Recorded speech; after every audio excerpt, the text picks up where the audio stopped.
Hey guys, welcome back. Tisha here, back for another Paradise recap. This is season 1, episode 7, The Day. And boy, was it a day. Let me start off by saying to the cast, to the producers, to the writers, to the directors, to those of you who sought out these actors, to the lighting, to the sound. Chef's kiss. Chef's kiss. This right here. Now, I gotta calm down. Hold on. I thought that episode 4 had me in a chokehold. Then I said to myself, oh my goodness, episode 6, this is a whole nother side of Xavier.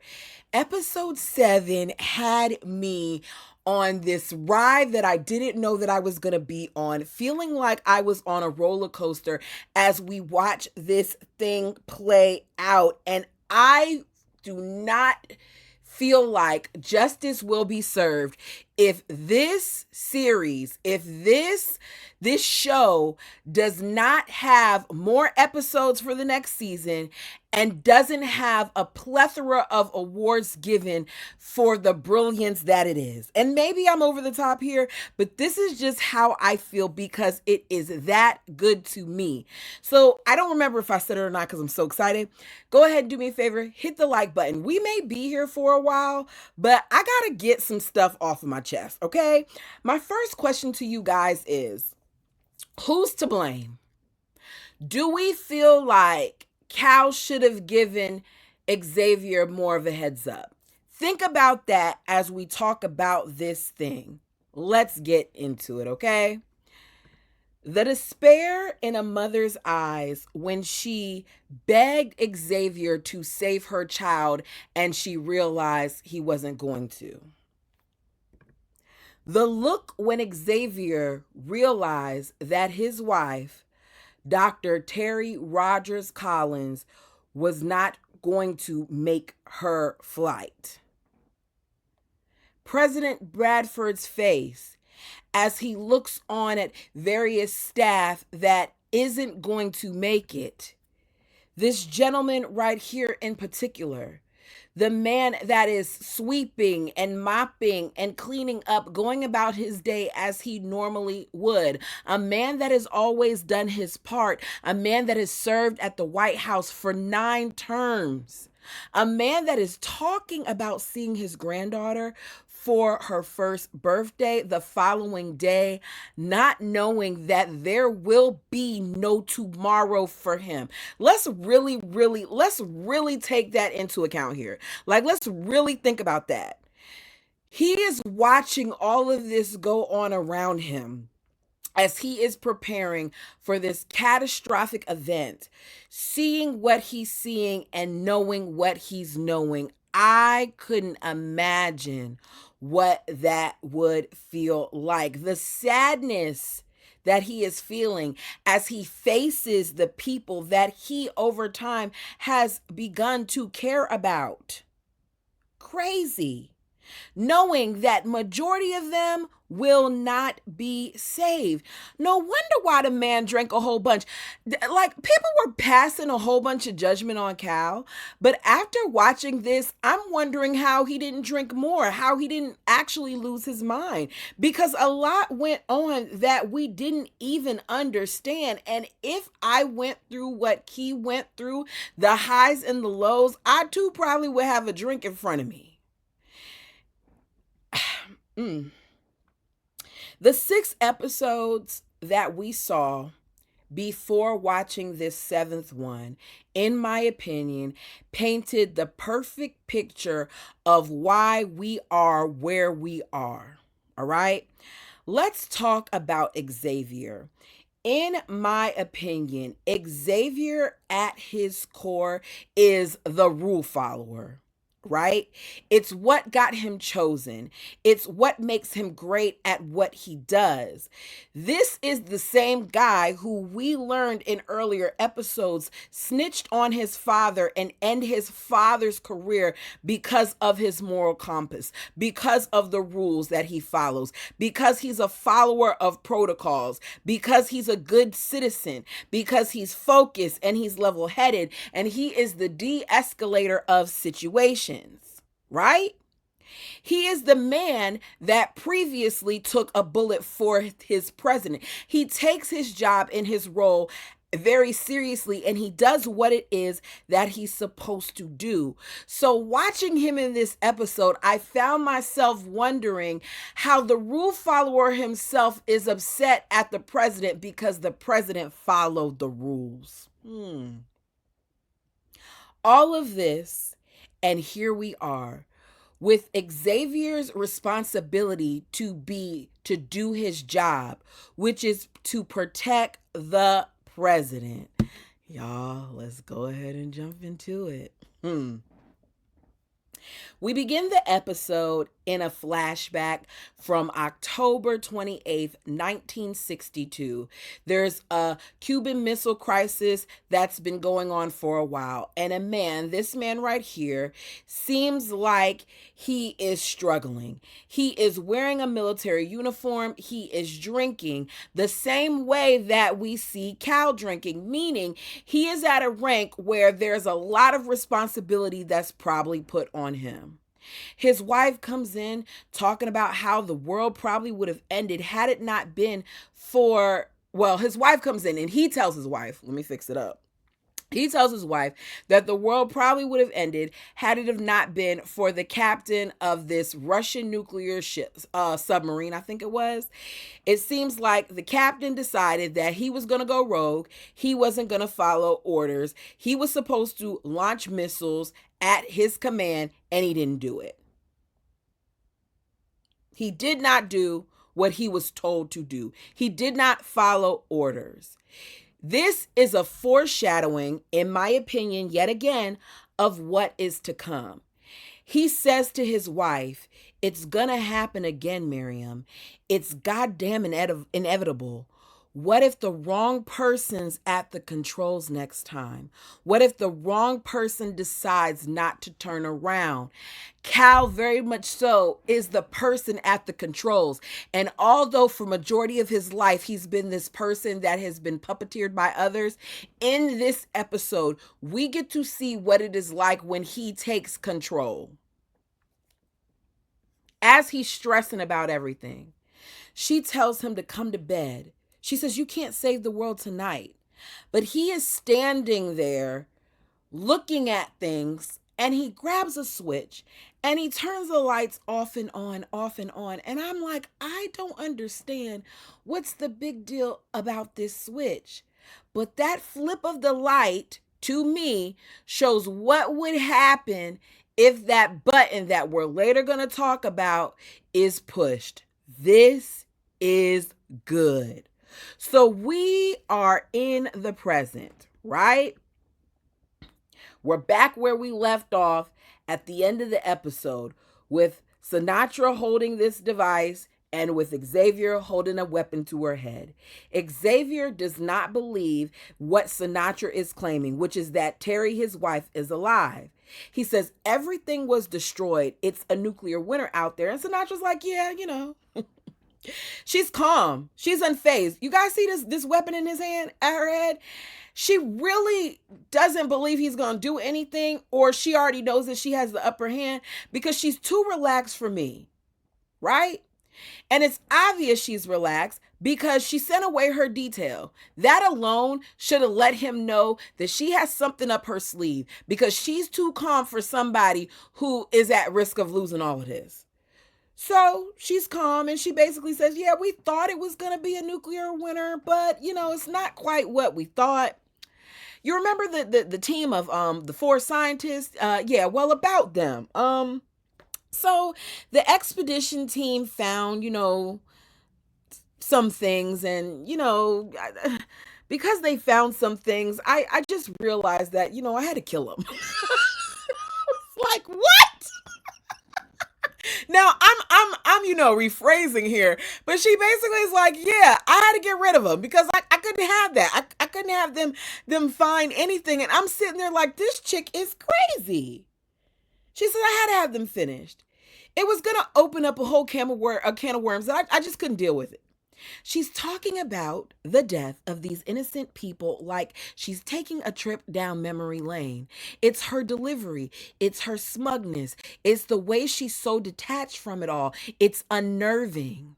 She then says, my God, could I sound any more like a Bond villain? I swear I'm not a monster. But I told you all already, I feel like she is. So we learned from her that before the team was killed, that the scientists had set up shortwave transmitters that are still active. And Sinatra says, and I've been listening. She's so cavalier as she says all this. She doesn't have a care in the world. Her delivery is unnerving. I said unnerving. I don't know another word. It makes the hairs on my arm stand up because she's just so good as an actress playing this part. So the device she's holding plays recordings, and she plays him a few recordings of people saying that they're alive and they're looking for their family and they're trying to find out, how to get to where they are. And she adds to him that his wife is on the recording. Xavier isn't trying to hear that crap. He's shaking his head no, saying she was in Atlanta, there was a direct hit there, and it was unsurvivable. Like nobody survived it. But Sinatra lets him know a little secret, which is that President Cal Bradford bucked on the system. He did something that day that Xavier doesn't know about.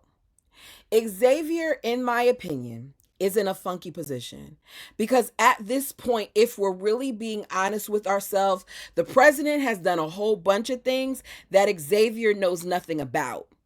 But given this, he tells her he doesn't really believe her because in his mind, he was with him the entire day. But was he? So we flash back to the world as they know it ending. Through a news broadcast, we learn that this all starts in Antarctica because of people like Cal's family that have jacked up the climate, which is ironic in itself. Apparently, a supervolcano has erupted under the ice sheet, causing ash to fill the air. A bunch of ice melted. It triggered a 300-foot high wave.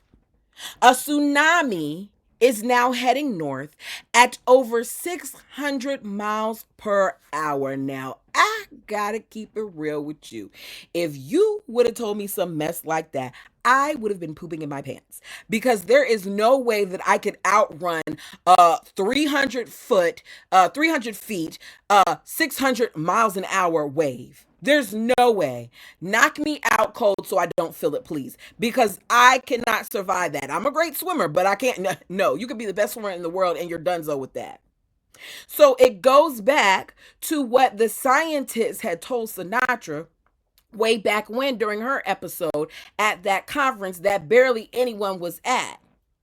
So here we are dealing with this stuff as Xavier is listening and watching the news and hearing little clips, right?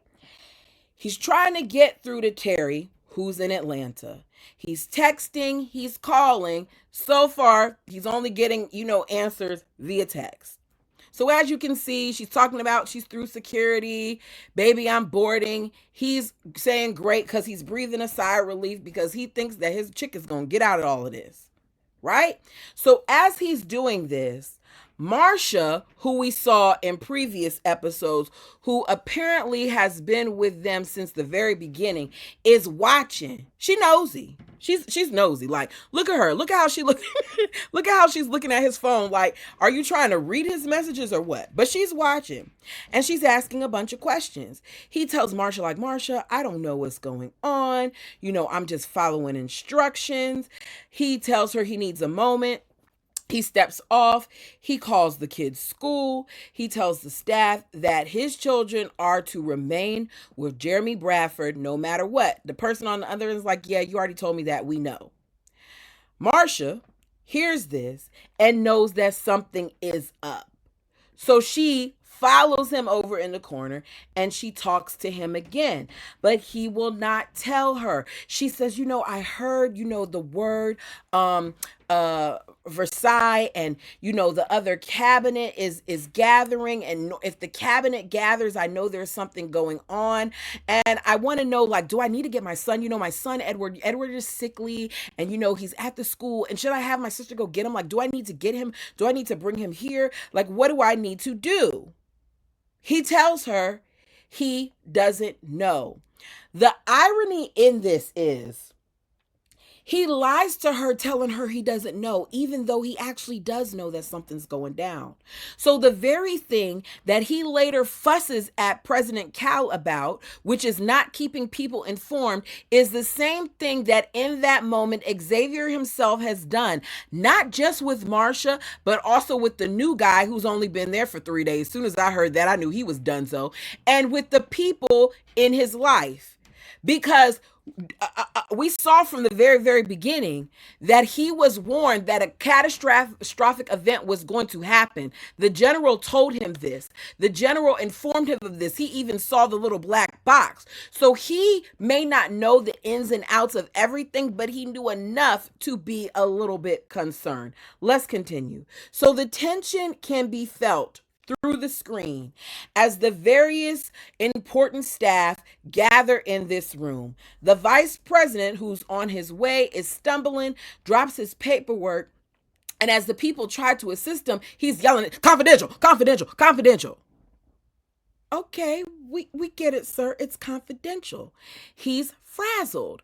While that is going on, Xavier is asking him if he could talk to the president, because Xavier needs somebody to be ready to pick up his wife.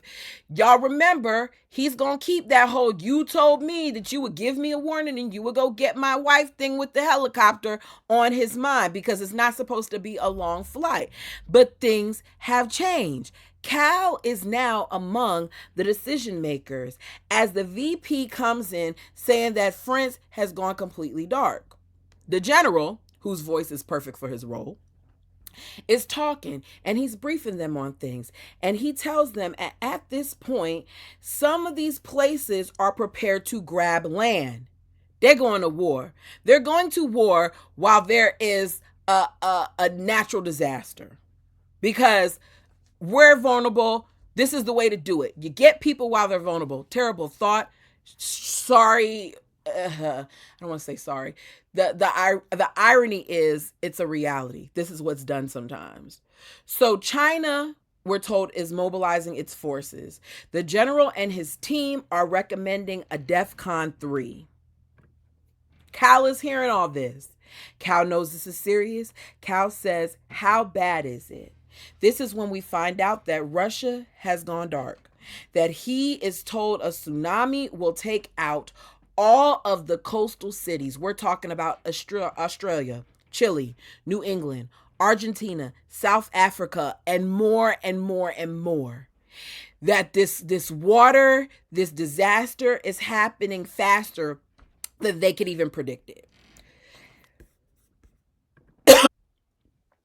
Cal is pissed because he was told that they would have a warning. He's trying to ask his smart people, the scientists, his nerds as he calls them, what's going on.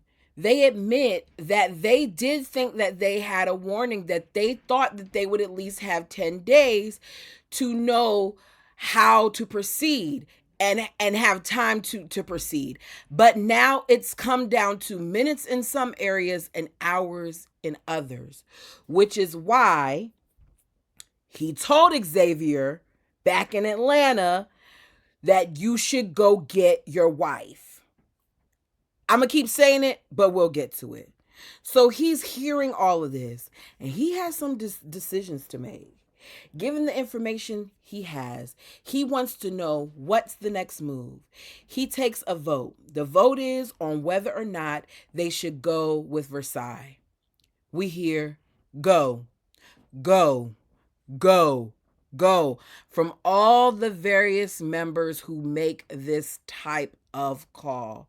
He says, okay, I'm calling Versailles. Mm. Mm-mm-mm. As Cal is now preparing to record a message to comfort the United States, to basically lie to him, Xavier's text through his wife to his wife went through. She's still at the Atlanta airport. We see Xavier this entire time go from the role of Secret Service agent, who's the lead one, which is his role is to protect the president, and his role of husband, which is to protect his wife. He continuously is paying attention to what's going on while picking up his phone to make calls to Terry and his kids and texting and doing all these things, because at this point, his major concern is Terry. So this is all going on. As he's trying to deal with that, they watch a news report. I don't remember where it was, but there is a reporter in the field, and this reporter and her crew is on top of a building. She says that the ocean has receded 3 miles from land. As she's talking, all of a sudden, there is this loud boom. It comes from a sound wave. She tells us that type of boom is normally followed by a tsunami. The people here are acting. The way that she's holding her ear, the way that she's talking about how loud the sonic boom is, the way that you can see that she's concerned as something is being told to her is coming over the horizon. There is another boom. This time, that boom, which makes me wonder how powerful this thing is, has caused her nose to bleed. What in the world? Darkness is behind her. She's like, what is that? The water has now risen and it goes over her and the signal is lost. Safe to say, they are goners, which alarms everyone watching. Everyone. So the president goes back into his Oval Office. He is preparing to be pre-recorded in the Oval Office. He sends everybody out, like, all y'all gotta go, because he needs to get himself together, because it's a lot of pressure. It's a whole bunch of pressure because they're doing this pre-recording, and even though he knows all this is going on, he has to be calm. So him and Xavier are in the room alone, and Xavier asks for a moment with him. The president is holding this paper and his hand is trembling as he's looking at the script that he's going to have to read, right? Xavier is worried, and he tells him that Terry is still in Atlanta. Do you guys see the look on his face? You better act, boo. Do you see the look on his face as he hears that Terry is in Atlanta? He is legitimately concerned. The expression on his face says it all. So Xavier is rambling, talking about how Terry is stuck in Atlanta. And Cal wants to know, like, okay, what about the kids? Like, where are the kids? And he's like, oh, the kids are good. They're good. They're with your son. He was like, okay, great. If they're with him, then they're good to go. He says, I don't know what to do about Terry. He's like, don't worry, like, calm down. What we're going to do is we're going to have you go talk to General Curley, because he's going to be able to get you there. He'll be able to tell you what's what, right? He'll get her where she's supposed to be. So we see him go and we see him talk to General Curley. And he's told that she needs to get to the Air Reserve base, which is 25 miles from where she currently is. And she's got to get there soon because the final transport leaves in like less than an hour and a half, basically, right? So Xavier checks the route from where she is, and he realizes that she is not going to make it in time. He goes to see Garcia so that he can find the quickest route for his wife, which means Garcia was a guru, not just down in the tunnel, the bunker, the cave, the dome, whatever we're calling it, but he was the go-to here too. So he looks it up, tells him what the route is. He passes that on to his wife, tells his wife, you're going to need to get a car. She says that she's walking with a bunch of people. She doesn't have a car. He tells her to steal one. And then the call drops. Right after that, we get to the president, who is lying to the American people in his message originally. The message goes off, and he is greeted by the general and another guy. They tell him that China and Russia have begun exchanging fire, and that the explosions have been reported in Denmark. Both of the chiefs want Cal to now move up the evacuation, and they're now going to DEFCON 2. I said, all right, we went from a 3 to a 2. That means this is bad. So that's going on there. As breaking news reports that a 8.9 magnitude earthquake has happened in Los Angeles and has messed up everything. The new guy says it's like the world is ending, as Marsha is still looking at all of this stuff and watching Xavier. She approaches him again. She hears all of this and she's like, look, I don't care about myself. I need you to promise me that you'll take care of Edward. Promise me that you'll save Edward. Promise me, okay? Promise me, okay? And Xavier is very, very hesitant, but he kind of says, okay. And he, like, I'm looking at him, I'm like, you're clearly lying. And she embraces him. It's clearly a lie. He can't save Edward because he can't even save himself, really his own wife. There's so many layers to this. Even the fact that this mom was willing to sacrifice herself to make sure that her baby was okay, her son was okay. It's sad when you see all these different people that they left behind after working with them all this time. There's a lot of stuff to consider when it comes to this. So they have that conversation, and shortly after, we meet Agent Robertson. I have to eat crow. I have to take back everything that I ever said about this woman. I gained so much respect for Nicole Robertson in watching this episode, and I understand why she was picked for her position. I am actually mad at myself for ever having a question mark with her name on my list, because she is a G. She is there to get things done. This is their first time meeting. And as you can see, he is multitasking because she's telling him what it is that they got to do while he's texting Terry, right? She is in charge of getting the special people out safely.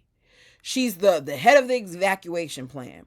She shows up as all this is going on, and the president is being taken to his plane, right?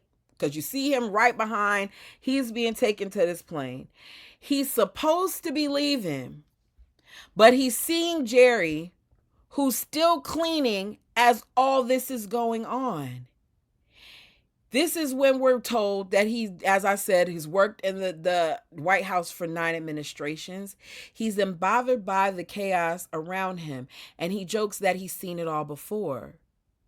He's laughing about it and chuckling while Cal is telling him, like, I feel like you might want to call your family. And he's like, no, I'll see him tomorrow. You know, my granddaughter's birthday, I'll see him tomorrow. As he's thinking about this, his whole mind has changed because this man is reminding him of what humanity is, which is full of good people. I don't know how they picked the list of who got to do what and why they got to be there, but people like him are being left behind, which is the tragedy of it all, because just because he may not have a certain set of skills or a certain amount of money, he's not deemed as worthy of being into paradise. This action that Cal is about to make, along with the one that he decides to make at the end, I think may be the reason why he was killed, but we'll see. So he is now back in the Oval Office, speaking to the country live, saying people deserve to know what's really happening. He is sorry for, what's happened. And he says, I feel like you all need a chance to say goodbye. And he's, doing what presidents do. So he's in the Oval doing all of that. And Xavier and other Secret Service agents are now here in their version of an armory. Because whether Cal knows it or not, this announcement that is giving people time to prepare for the worst is going to cause sheer panic, utter chaos. You see that they're putting on a bulletproof vest and grabbing automatic weapons as Cal continues to give his message.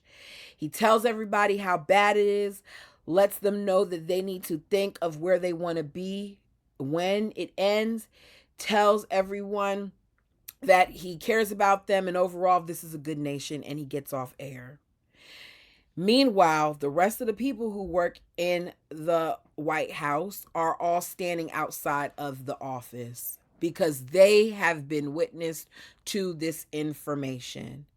The energy is in panic. There's anger, and people want to know how long he knew about this, as he's telling everybody beforehand. He tells everybody he loves work with them, whatever. It's really like you're putting sugar on salt. Either way, they know that you about to go somewhere and they stuck here. So they want to know how long he knew. Phones are ringing. People are asking what about them. They have now, Secret Service, pulled out their weapons. In the midst of all this chaos, someone drops a gun and a member of staff goes to grab for it. You see the guy, and Xavier's like, don't do it. Don't do it. And he's shot. Everybody, of course, is freaking out. In the middle of all of this, Terry calls, or I can't remember if he called Terry or Terry called. Either way, Terry calls, phone gets dropped. It's a whole bunch of mess. He picks it back up, but between the time that they had to deal with the guy who was trying to get the gun and him picking up the phone, she's no longer on the line. So there is a bunch more shooting as Cal and the other protected people are going towards the elevator, right?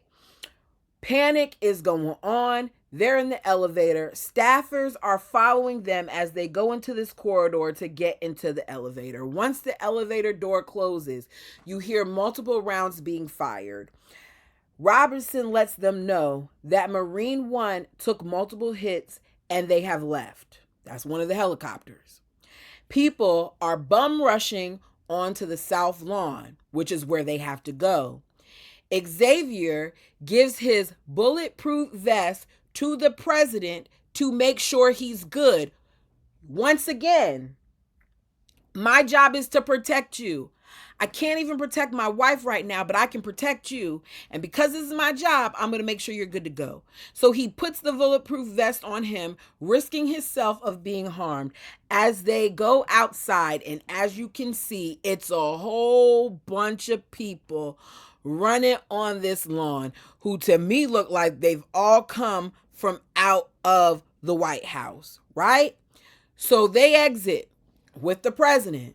He's got people all surrounding him at every flank. He's covered, right? Because we can't get the president. He has to get out. It is a mess. Once again, the actors are acting. Even the people who may be considered as extras are acting. It is a mess. A man that is carrying the suitcase that has the nuclear codes and stuff in it, he ends up getting shot. Not sure by who, but he gets shot on the way to the aircraft.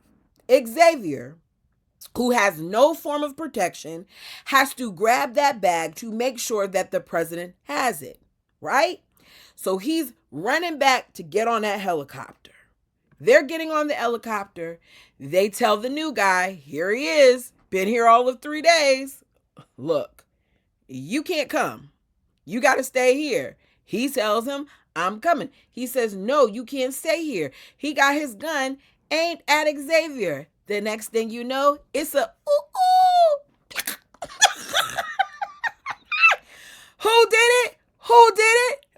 Somebody that I didn't even know was gangster. My girl Robinson. Now she's my girl. You see? I'm so fake. But no, she's my girl now. I like her now. She takes him down in the head. She does a headshot. And his foolish tail says, he wasn't going to shoot me. Robinson says, do your effing job. So now we know why Xavier didn't like her. Now we know. Not that he had a legitimate reason, in my opinion, but that's what it is. The next moment, to me, should definitely get the two of them an Emmy. The helicopter brings them to where Air Force One is, along with other planes, right? Cal lets him know that the kids are on board. He knows that Terry isn't. Xavier is actually talking about staying. Cal urges Xavier to board the plane. He says, your kids need you. I need you. Let's go. But Xavier is pissed. He wants answers. He says, when did you know that she wasn't going to make it? The president says, when you told me she was still in Atlanta. Xavier is blaming Cal for not telling him, saying that the president played a game when he should have told them about this 10 years ago. He tells him he let this happen, but your family is there. I feel like Xavier is a little wrong. Y'all tell me what you think. Because he had an opportunity to try to address the situation. He didn't have all the details, but he knew enough. You were told that a catastrophic event was going to happen. The general of the armed forces told you this. Why wouldn't you think, if the president is saying it's not safe to go to Atlanta anymore, you need to tell your wife to stay close to home, and the way that he said it, that this didn't have any type of significance here, knowing the little that you know. So the president ain't having it. You're not about to yell at him and blame him. The president tells him that's enough. Be clear. Xavier was out of line for even speaking to his commander-in-chief like that. He says, if you don't want a seat on this plane, there is roughly 8 billion people. Y'all, 8 billion. 8 billion people that would effing take it. Your wife is gone. You need to process it. But go be with your children because they just lost their mother. I said, no lies told. No lies told. He's right. He's right. Xavier, in my opinion, is making him responsible for everything that happened, but he bears some of the responsibility as well. He tried to warn you, as I said. If a guy who is the president told me this before I left, I would have listened, and I would have tried to find a way to get my wife to listen. But they're all in a bad position because there was only so much that he could tell him. And if we're being honest, he did more than he was supposed to do, even by making him privy to the little bit that he was privy to.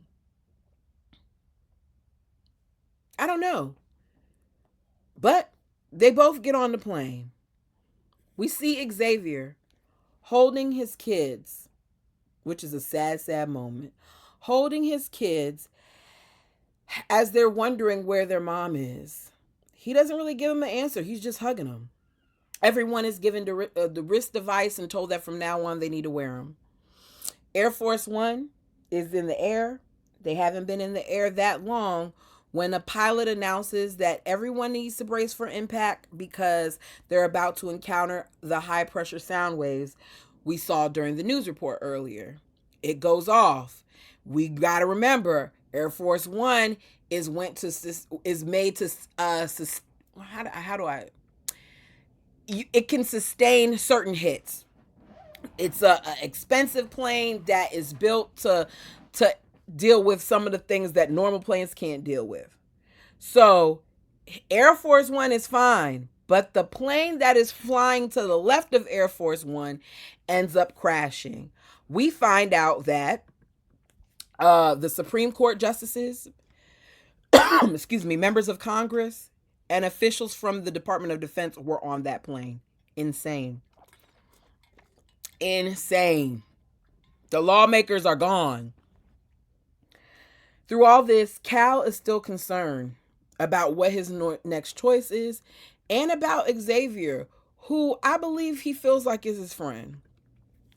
So Cal apologizes to him. He hands him a satellite phone. He tells him that this phone will allow him to talk to Terry. He tells him if he needs to, he can go to a different area, an empty office, and get some privacy. And Cal leaves to go to his office to get an update. So this is proof you weren't with the president the whole time. We saw that you left him to go to the armory. We saw that you left him when he did his report. We saw that you left him on this plane when he was handling some other things. So you didn't see everything. So Cal is in his office getting an update. The general is on his plane. He tells him that the fear that the nuclear empowered nations might use during this whole chaotic event has happened. Several nuclear devices have been launched. One of them is heading toward India. Another is projected to head toward Colorado, which is where they're supposed to be going. Intelligence networks are breaking down. The plane that they're in took too much damage from the sound wave, so they're going to have to land somewhere. And they're aware that as they do this, or if they do this, that they may possibly die. They advise that they fire the United States nuclear arsenal at all known targets. That is a big deal. That is a big deal.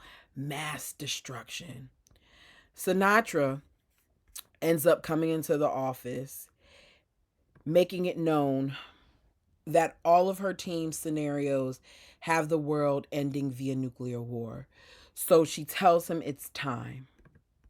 She wants him to handle that red book.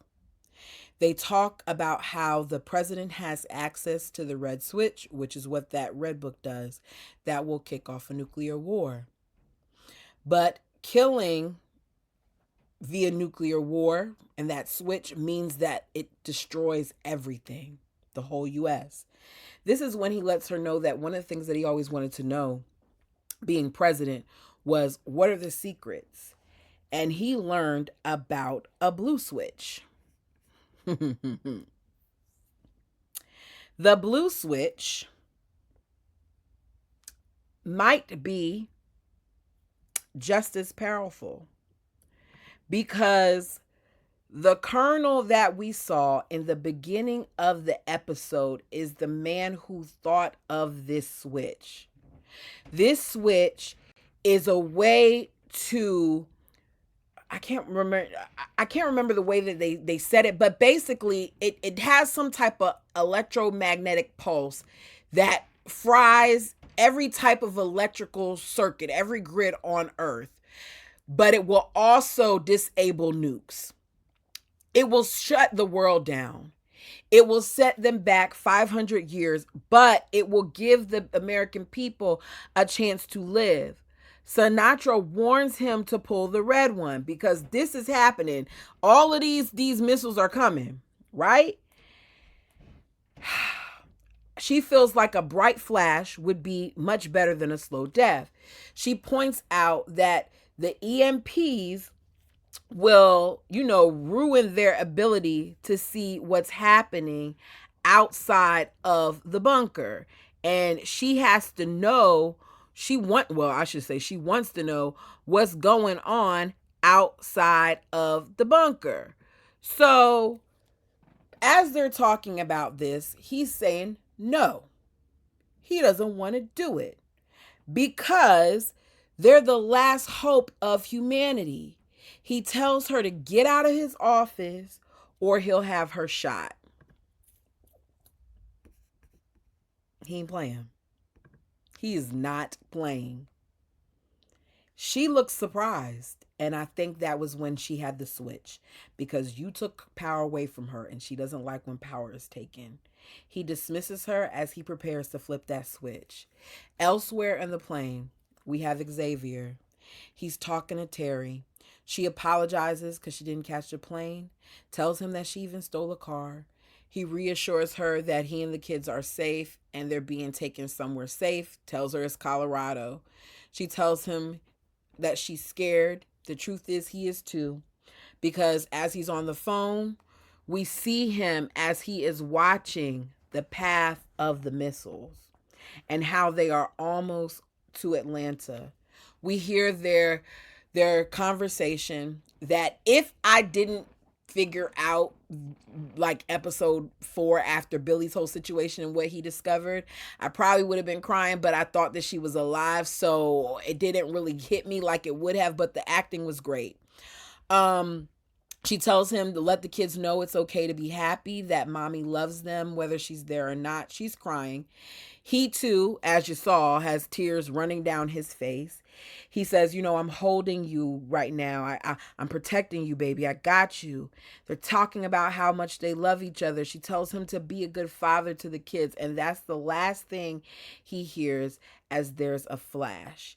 And he sobs. The call goes dead, but I don't think it was because of a missile. I think it was because the switch was pulled and the phone went dead, because that satellite location, and President Cal already explained that the satellite location is going to pull that thing offline. So we're back in the present. Sinatra tells Xavier the truth that no nuclear missile really hit Atlanta. He still can't believe what is going on. It's too much for him to take in. He doesn't believe her. He's trying to process everything as she plays more recordings, this time one of them being Terry's voice. And she says, I'm looking for my husband, Agent Xavier Collins, and my kids. I heard that they're in Colorado. Let them know I love them, and I'm looking for them. I said, oh boy. Mic drop. This is great. Great, right? Terry's alive. Terry has an idea of where they are.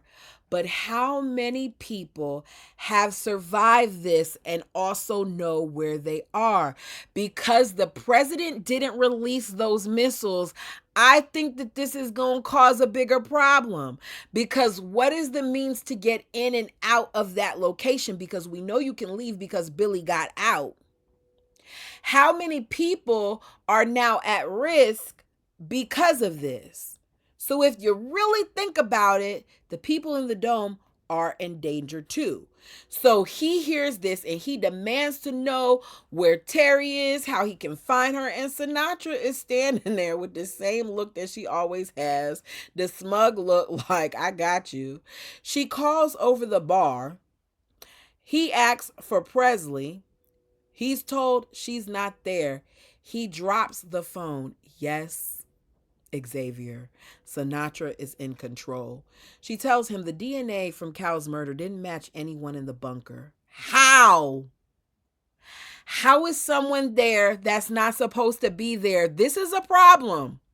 This is a problem. Did they sneak in? What in the world? Which goes back to me saying, who's watching their way to get in and out of this thing? She says, it appears our killer came from the outside. Xavier ain't trying to hear all of that. He wants to know, what did you do to my daughter? Sinatra is not about to share that information. She tells him, you're going to return the weapons you took, you're going to release the billionaires, and you're going to find out who killed Cal. You're going to make sure that paradise returns to normal if you ever want to see your daughter or your wife again. And that is how it ends. And I am livid. I'm livid. I'm living. As I said earlier, what we saw in this episode was the president taking control when it mattered most. For years, others have pulled the strings. He is no longer a puppet. He steps out by himself. He tries to warn Xavier in the way that he could. But Cal, to me, may have also caused his own demise by telling the people the truth about the tsunami He may have caused something to fall on him. Because here's the thing, as I said before, we know that his family got a lot of their money from oil digging and things like that. Those are all things that can harm the environment. Are the American people going to blame him for that? Are they going to blame him for the many losses that they had? Because the DNA is unknown. What does that mean? Did the little doggy do it? I mean, they did. They did. More than anything, what I realized while watching this, because even Marsha said to Xavier when it came to her son that his blood is on your hands, that in the eyes of some people, Xavier is someone's cow. Projection is real, and I feel like a lot of it happened during this episode, and my mind is blown because we are about to be at the last episode, and I still do not know who did what. The only thing that I know is that the library in my mind has some importance. After reading the comments and going over things, I don't think that that 6-digit number is a plane. I now believe that it is like, I think Tulips and Cats and someone else said it has to do with the decimal system. I'm interested in seeing what those songs mean, because there's a reason why you took the time to look all over for certain songs and things of that nature. I also am interested in seeing, hopefully, who the killer is. Anyways, this was a phenomenal episode. You guys, let me know your thoughts on it down below. If there's something that I left out that you want to talk about, feel free to put it down below. Until next time.